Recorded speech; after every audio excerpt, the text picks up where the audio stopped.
Hello, Sujata for kids চ্যানেলে আবারও welcome. আজকে আমি পড়াবো তোমাদের ক্লাস 4-এর যে উইংস পার্ট 1 বইটি আছে সেখান থেকে। তোমাদের দেখো, এই যে ডার্ক মর্নিং যে প্যাসেজটি আছে এটা আমি পড়িয়ে দিয়েছিলাম। আজকে অ্যাক্টিভিটিগুলো আলোচনা করছি।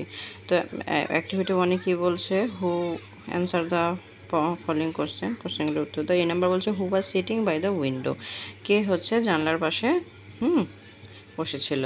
তো এখানে তোমরা লিখবে Badal was sitting by the window.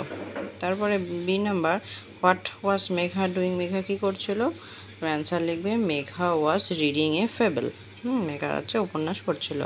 তারপরে C number, what was the sound of the rain ড্রপসের সাউন্ড মানে আওয়াজটা কীরকম ছিল?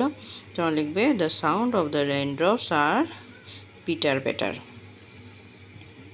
এরপর অ্যাক্টিভিটি 2-এ দেখো কি বলছে, টিক দ্য কারেক্ট অ্যান্সার মধ্যে আমাদের সঠিক উত্তরটি বের করতে হবে।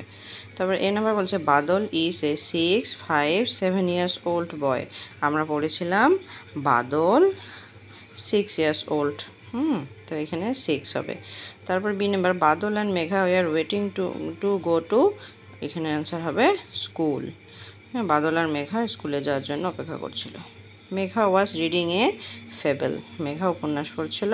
D number, the children's faces were, এখানে হবে faded up when the thunderstorm, যখন ঝড় আসলো তখন হচ্ছে বাচ্চাদের মুখ হচ্ছে ফ্যাকাশে হয়ে গেছিল, কারণ তারা স্কুলে যেতে পারবে না বলে। এরপর অ্যাক্টিভিটি 3 দেখো কি বলছে, complete the following sentence with information from the text থেকে বের করে আমাদের শূন্যস্থান পূরণ করতে হবে। এই নাম্বার হচ্ছে suddenly there was a thunderstorm which brought with it dust. B number, Badal started to কাফিং and sneezing. C number, the faces of the children লিখবে বিকাম পেল।